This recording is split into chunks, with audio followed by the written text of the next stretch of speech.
Like, this is over a month ago, I just started playing around with iMovie, and before I know it, I just really got into it, and I was thinking, where is this coming from? I had completely forgot about the time 14 years ago, because I've been driving a truck 12 years, that I was making what I call video collages when I was a limo driver, and ultimately a dishwasher at Talkie's restaurant before I left Denver.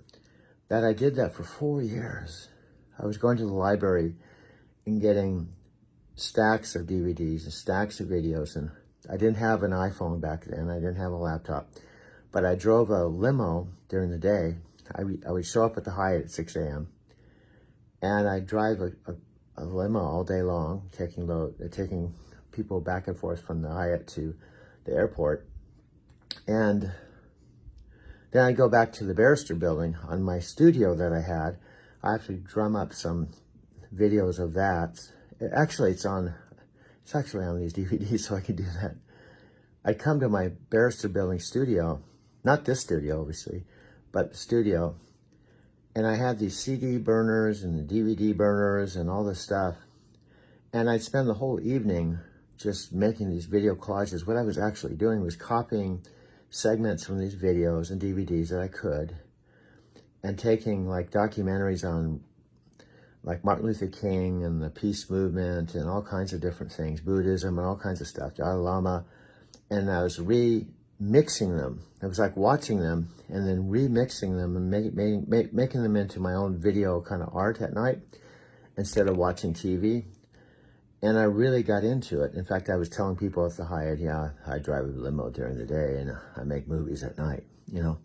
And a funny thing happened, I'll just share this before I drop off in the back. This happened recently, related to this whole thing.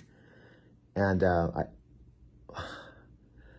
before I started making these videos about a month and a half ago or whatever, I like to go to Denver frequently in the truck now in modern time, right now, present time, because we have a terminal in Aurora in Denver, and occasionally I can park there and I have a layover for overnight, and the timing's such that I have a day off there where I can take a bus downtown, or actually they have a train that goes right downtown. And I was downtown at the Tattered Cover bookstore that I used to go to all the time years ago, and I was at the coffee shop and ordering a coffee, and I was talking to the young man. He'd been working there a long time at the Tattered Cover coffee shop. The Tattered Cover had since moved from like Cherry Creek. It was like a 4-story building, really cool place. And one of my favorite things to do was get a stack of metaphysical, personal development books and all kinds of books and speed read through them while I was having coffee, like 4 or 5 hours every day or every chance I had. So I was getting this coffee, and I told this guy I was ordering the coffee, I said, I used to come to the Tattered Cover a lot, and now I used to drive a limo and a taxi, and now I'm driving a truck, and I'm just visiting. He goes, oh, you're the dude. I'm like, that like threw me off. like the Great Lebowski or something. The dude on that movie. He goes, "You're the dude." I said, "What? You're the one that gave me one of those video collages years ago. I remember you. That was really cool." So it really kind of like startled. I was like, "Really? Yeah." And I still have it, man. That kind of thing. So I was actually making them and just giving them out to people. I wasn't trying to make a profit or anything from it. So it began to click, And my point with all of this intro and the story is that the awareness or the aha for me, okay, is people talk about destiny, talk about karma, and they talk about, success leaves clues, and they talk about, how everything's interconnected. But my point with this part of the story is, here I had left Denver. I had gone into another whole new chapter of my life, driving a truck. I'm now in Arizona. And I completely, on a conscious level, deeper conscious level, I forgot about all that.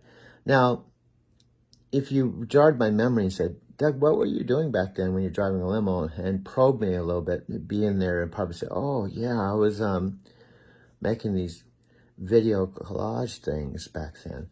But the point is, when I started clicking into the iMovie, nowadays, right now, it didn't register to me until I watched this. And what I'm going to show you is actual video footage of me at Taki's restaurant that I took with what I had at the time, because on top of making these video collages, I was making this little mini reality show. Never went anywhere. No one ever saw it. But I was really getting into making film documentaries. Okay? This is 14 years ago. That's what I'm going to show you. And I'm going to drop off and show that to you next. I learned a little trick. When you're moving the camera and you don't want to make people too dizzy, just put something in front of the lens and it will seem less dizzy. Because it's like taking my photo. See, it makes it less, there's less movement in the background. And then, what you do, watch, it's an interesting effect. You move this out of the way. Now, we just went up the stairs. You just put it here like this.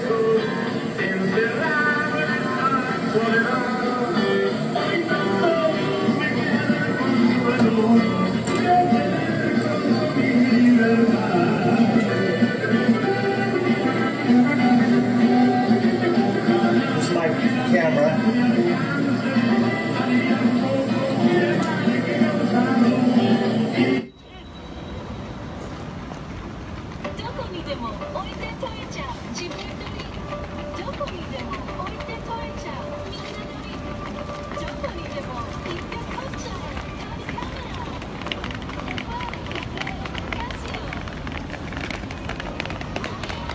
This is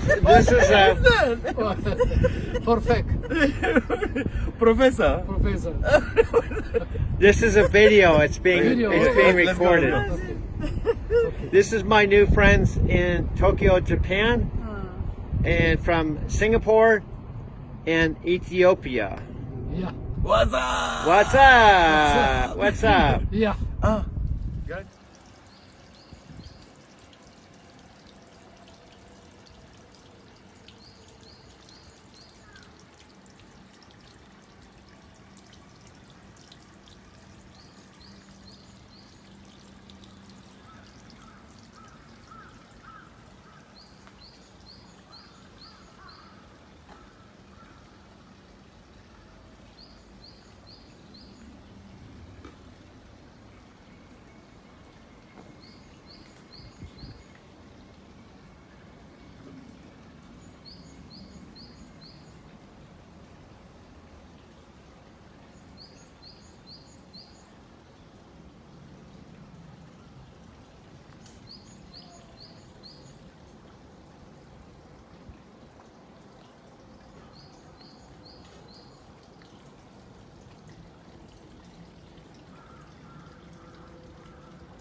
what else was I gonna say? Oh yeah, Doug, this is for you. Buddhism. Yes, there's a lot of Buddhism in Sri Lanka. It's one of the biggest religions here. And the festival that I attended last night, the Perahera festival, was actually a Buddhist one. So there are like some temples out here which you'll see like giant Buddhas and whatnot. It's nowhere in the realm of like Thailand, but it's still just, it's still beautiful.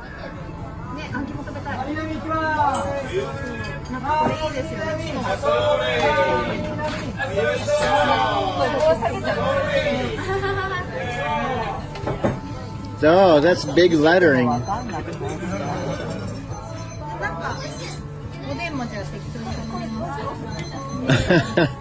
Big, isn't that big?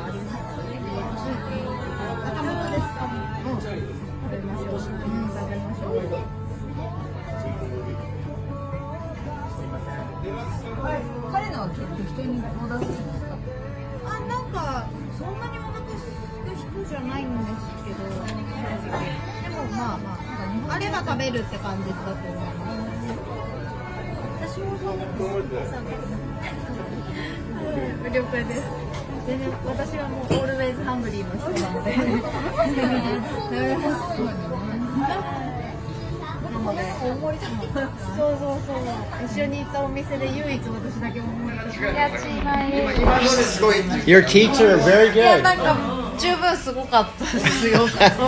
Ooh.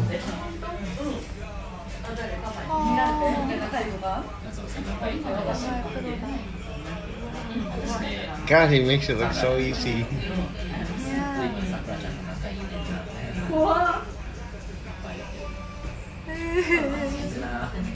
It's different in person, huh?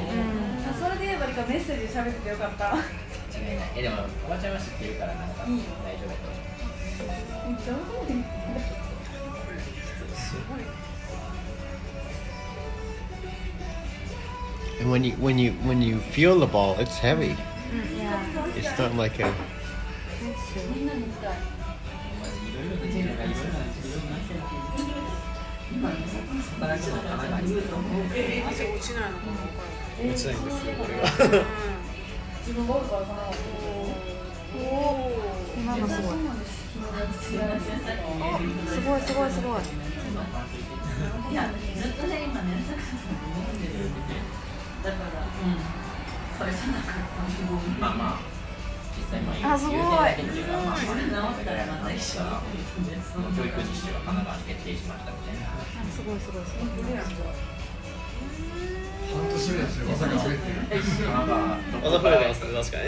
Wow, it looks like it's floating, huh?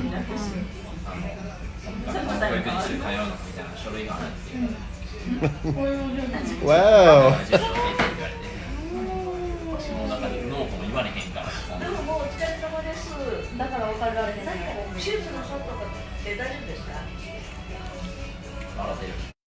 Okay, this is my friend Michelle, who I met through the owner of this restaurant, kind of serendipity kind of way. I went by the restaurant to get a beer earlier in the day, and he said he had a friend that spoke English. He didn't speak any English, to come back to the restaurant. And anyway, this is Michelle doing his crystal ball kind of routine. And so what happened this particular night, Saori, who's my Airbnb host, I really connected with. I thought she and Michelle would get along really well because they lived near each other and they both spoke English. So this is the exact night when we went by the same restaurant where I met Michelle originally, and I got Saori together for the first time. I got them together and they really clicked, and now they're really good friends. So it was amazing for me in Japan. I don't speak any Japanese at all. And, I'm almost, getting up there in years. So it was just amazing for me to be able to connect with people like I did in Japan without speaking the language.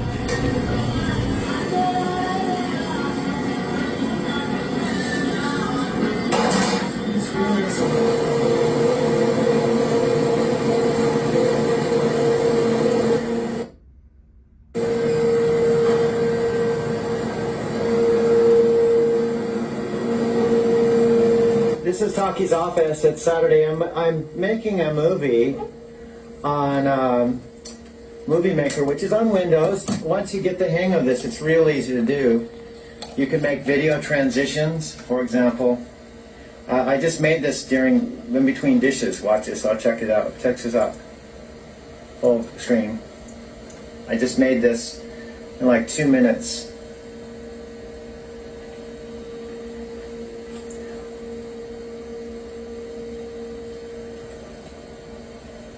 These are video transitions with just photos. You take Movie Maker, you just load the photos, import them from your Documents Pictures section, and click on Video Transitions. And you can add even music from your music library, New Age music, whatever. And then you just save it onto a CD. If it's short enough, it will save onto a CD. I've taught myself how to do all through experimenting, and I've been making video collages both on video, VHS, and also DVDs and CDs. And I imagined having a computer and also a digital camera for about 3 years. I did everything on a VCR for the first 3 years, going to the local library, checking out 20 videos at a time, 7 DVDs from both the Arapaho and the Denver library system, researching Robert Kennedy, Martin Luther King, and now I'm in the finishing touches of putting this all together. Now see, this is now you just go up here to save, and you say save movie, and save to CD, next,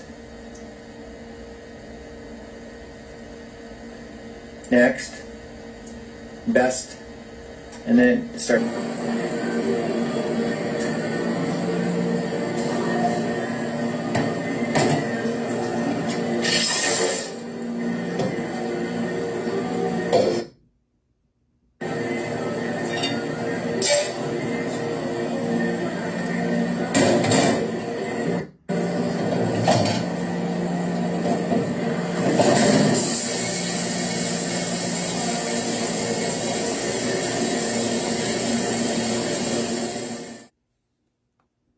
July 21st, 2007. Forgive my amateur camera work.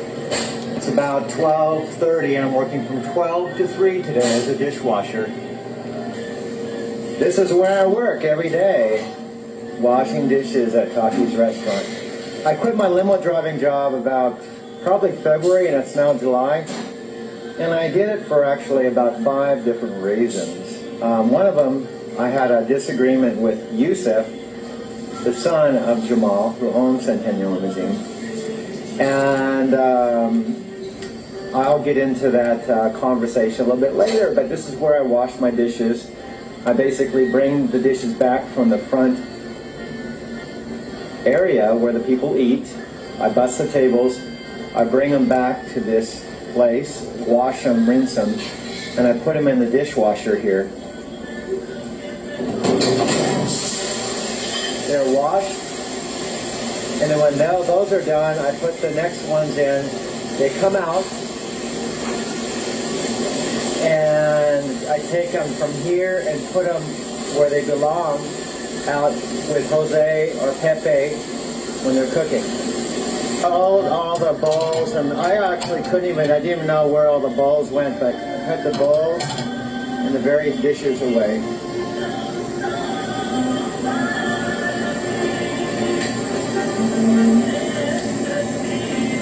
Now we have Mexican music here at Taki's on this boombox.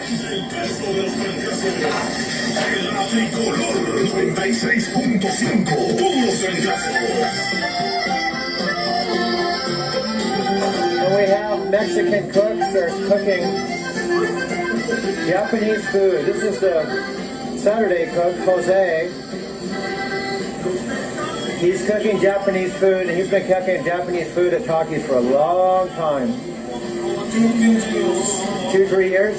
2-3 years. Yeah, and I work with him during the week, and he's working on Saturday and Sunday now. There's only 3 cooks during the week, and now there's only one. On a weekend. And we have a grill, a stove. We have all these things that we put with the bowls and the plates. We have brown rice, we have white rice, we have chicken, all kinds of different sauces.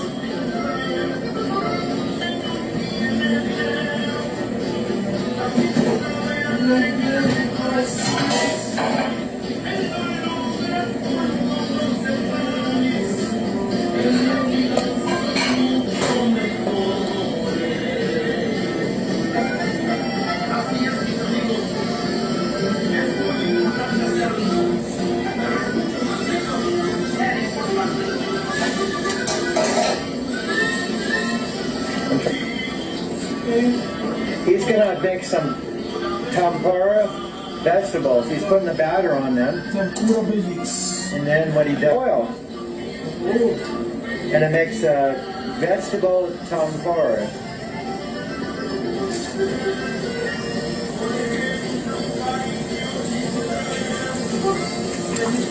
As long as I don't drop the camera in there, I'm okay. My friend won't appreciate that much. Well, Dave, I accidentally dropped the camera in the hot oil. I think it probably hurt the camera, wouldn't you say? 400 degrees. Yeah. I mean, 350 degrees. 350 degrees. Alexa, hello. Good morning, and happy Saturday. Alexa, weather. Currently, in Arizona City, it's 76 degrees Fahrenheit with mostly clear skies. Today, you can expect lots of sun, with a high of 105 degrees and a low of 76 degrees. Alexa, weather in Tokyo, Japan. Currently, in Tokyo, Japan, it's 75 degrees Fahrenheit with mostly cloudy skies. Tonight, you can expect showers, with a low of 71 degrees. Alexa, time in Tokyo.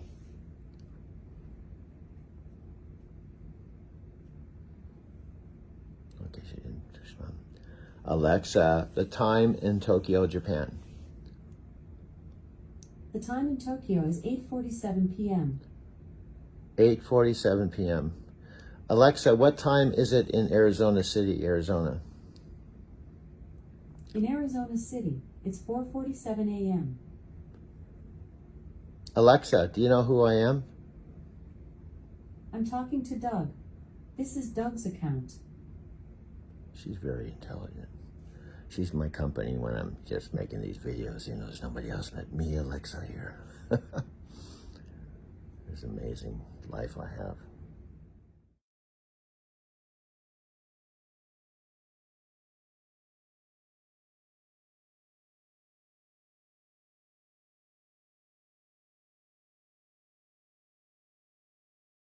Okay, I'm setting this on my dad's easel and bending down a little bit. I don't think I can set it anywhere else. It's kind of low, but here's the Sylvia, just another view of me.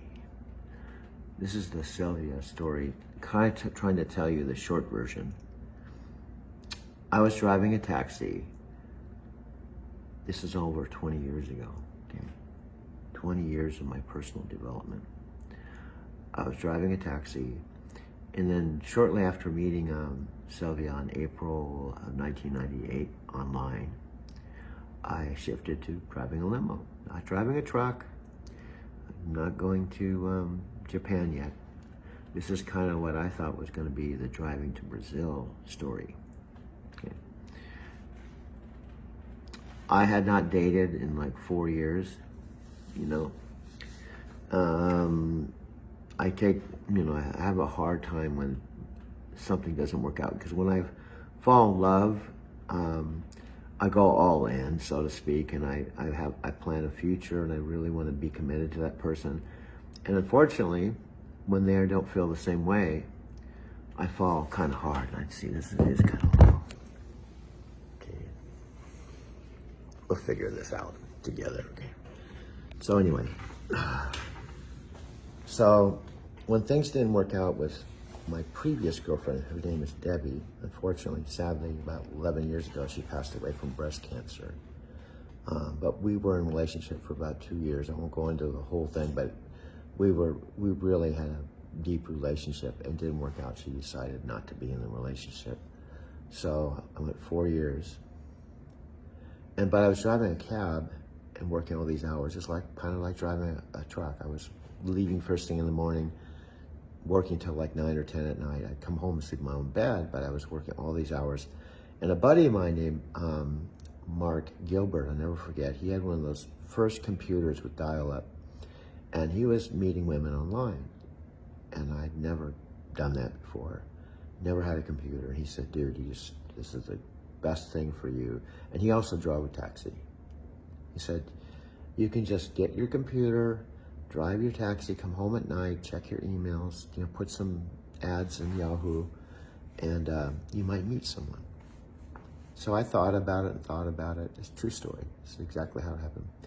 So I put a gateway computer, it's one of those big clunky monitors, with the big, heart and whatever, the tower or whatever, and I buy it. They were like maybe $2,000 or $3,000 back then, not like $300 or whatever, and put it on my credit card and bought it, and didn't even know how to do email. It was just, I think it was just when Hotmail was coming out, email, and I don't think Facebook was around back then or anything. But anyway, long story short, I put like several ads on Yahoo, man seeking woman. And I thought I'd, like advertising, I'd put multiple ones in to have a better chance of meeting someone. I talked about my work life, and I had talked about my philosophy. Here's the funny thing about this story. Now, I might have this slightly wrong, and if Sylvia watches this, she'll correct me, but this is what I remember. I think this is 20 years ago, and I was 68, but what I remember, she's in Brazil, São Paulo, Brazil. I did not know she was in São Paulo, Brazil. But she saw she picked up 4 ads, man seeking woman, happened to be in the Denver Yahoo. And she picked up 4 ads thinking they're 4 different people, but they ended up being me, all 4 of them. And I came home, and there was a email or a message from her, perfect English, really nicely written, that I kind of liked. It's like, wow, this is interesting. I like this one. And anyway, we started corresponding. So what happened, I worked during the day, come home at night. Plus I had other women I was writing to. I always loved writing. We weren't doing phone calls or video chat or any of that stuff. We just writing. So finally I told Sylvia, I knew she was Sylvia, but I didn't know she was in Brazil. I said, we ought to get together for a cup of coffee, And she said something along the lines of, it's not convenient, And I'm like, well, if you live in Boulder or Colorado Springs or something, I can drive there. It's not a big deal. I drive for a living. And she said something like, it's not convenient. I'm further than that. I'm like, further than that? I had no idea I was chatting with someone from Brazil, 6,000 miles away. And then she said, well, don't worry about it. We'll probably never meet. We'll just chat and kind of get to know each other. I'm just kind of practicing my English, that kind of thing. So that's how it started. Spring of 1998. Well, fast forward, one thing led to another. She sent me her picture. I saw her picture, and I thought, oh my gosh, she's beautiful. But she sent this picture by mail all the way from Brazil. And then I showed her pictures of myself. And then I think I started recording videos and actually sending the videos all the way to Brazil so she could actually physically see me. And then one thing led to another. In July, it was July, 4th of July weekend, I'll never forget. She read from the Course in Miracles. I have this on a DVD. I read from the same Course in Miracles, Light in a Dream. I have the Denver part in July of 2007, I believe, which would be about 9 years after that, where I read from the same thing she read from, and she asked if I'd like to be her boyfriend. And we had over 2,000 pages of email from the time we met till I went to Brazil in December of 1998 for a whole month to meet for the first time. Okay, I'm telling this whole story because I realize how one person can see something online and you can start a communication not knowing where it's going to go, and it can go into something you never dreamed possible. Okay. So I ended up going there for a whole month and meeting her children, her mom and dad. It was during Christmas. And it's still one of the most treasured memories I've ever had. Getting off the airplane, it was the first international trip I took in 20 years. And when I got off the plane, we both kidded around. What would happen if I get off the plane and you're not attracted to me, or there's not the same chemistry we thought we had?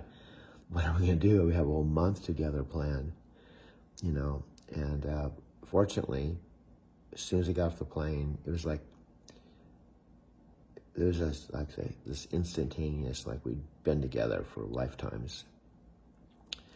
And then I found out she had actually sent her kids to be with her mom and dad, so we'd have like 5 days alone before I met her kids. And it was wonderful. She felt the same way too. Many of my friends say, oh, she wasn't really in love with you and it wasn't real. I went there for a whole month. Before that, we were talking about maybe having a baby together. I have actually an original email I shared with my mom, and she read it. She said, I don't know why this didn't work out based on what she was saying to you. And I went for a whole month, came back in April for 3 weeks. I'm bringing this up too because it was the genesis of what happened with Japan, because I went to Brazil, worked really hard driving a limo and taxi for 3 months, went again for a whole month or 3 weeks. And I really felt like I could keep that energy going indefinitely as long as I needed to keep the relationship going. And on the second time around, we were up in Porto Seguro on a romantic vacation. She said that she just wanted to be friends, And even her kids were saying, Mom, what are you thinking, And she even continued calling me darling and sweetheart, I love you. And it just didn't. I thought eventually something would happen where she'd just go, what am I doing? But it never happened.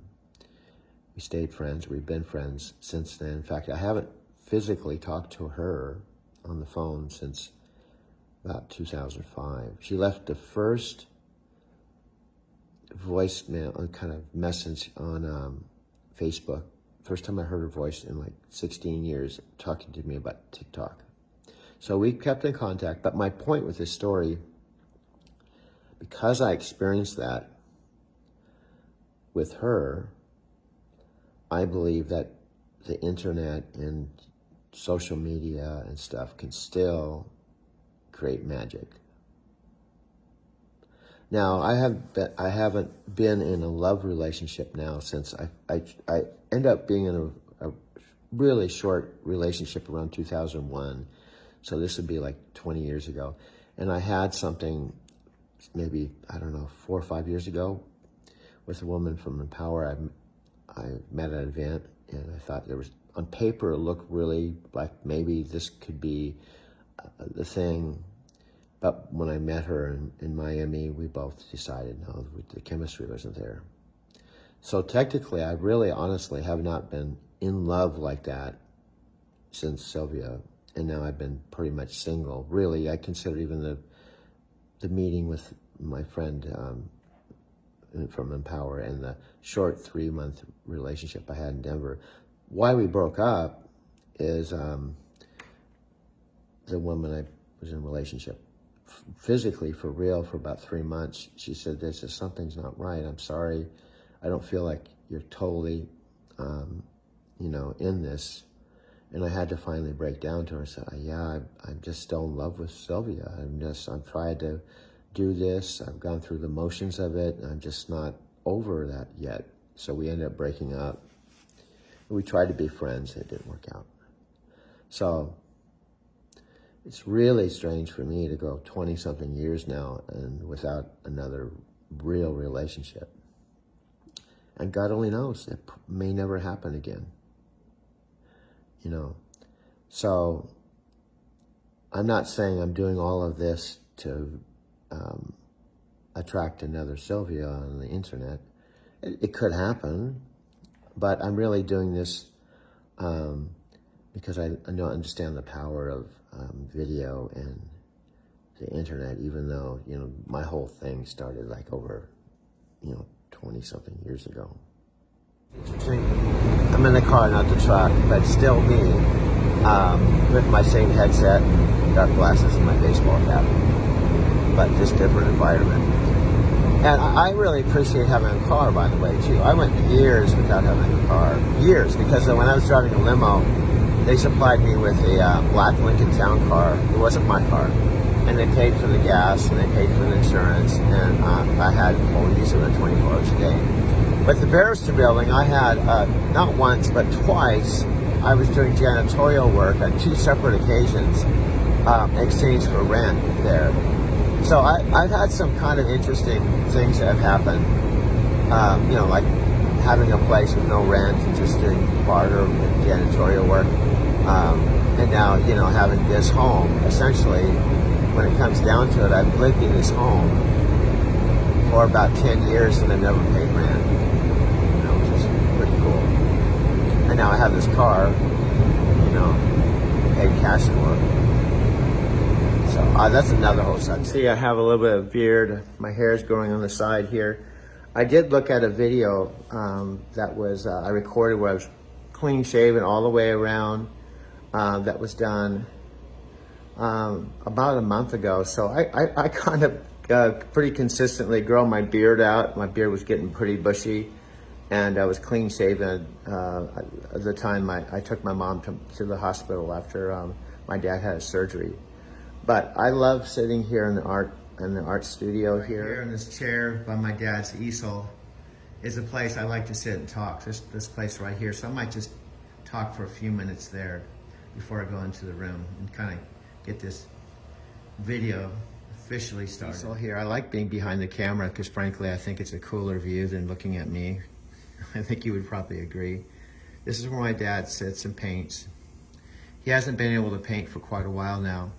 I was with him on the weekend of his 88th birthday. I have a short little clip where I was giving him a massage and he said I was good as a chiropractor. And that his birthday was on the weekend before his Friday surgery. And then he had surgery on Friday. And then the surgery initially went well. And he had surgery to correct an aneurysm. Everything looked fine. And then he had some complications and he had to go in for a second surgery. And that was really scary. I was on the road. I was coming back to Phoenix anyway. And then it didn't go really well. I ended up in ICU and was on a ventilator. And I came and picked up my mom the day after on Saturday and brought her to the hospital. And then it's been my dad now, that was, you know, now he's at home now, but he's having a very, very difficult time. You know, he needs to use a walker, and he's really kind of, he knows the road ahead of him. It's sad to see it. My heart goes out to him. He'll say stuff like, I know this is gonna take a long time to get past this. And he's 88, and he wanted to make it till he's 90. And so I'm here. I got here yesterday, and my sister Kathy's here, my sister Janet's here, my brother-in-law Roger's here, and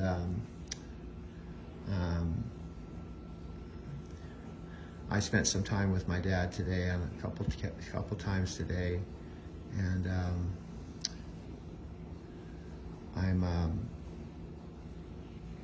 I'm going to probably go out and see him. I'm going to leave really early in the morning, go see my mom and my dad early in the morning before I shove off. But one of the reasons why I took the dedicated was that I would be fairly close to home versus over the road. I'd be leaving Phoenix Monday, Wednesday, and Friday, and coming back to Phoenix Tuesday and Thursday. I would go over there and hang out tonight, but to tell you the truth, I'm just kind of in a, I don't know, have you ever felt like you were kind of in a funk? or very introspective mode. And my mom and dad go to bed fairly early anyway, but have you ever just felt like you just wanted to be alone? That's kind of in the space I'm in, but I'm not alone. Well, it's kind of funny. I'm alone, but when I'm in one of these spaces, I like to actually make videos. Videos like my dad, like painting is from my dad. Just like painting is a therapy from my dad. He's been doing it for 35 years.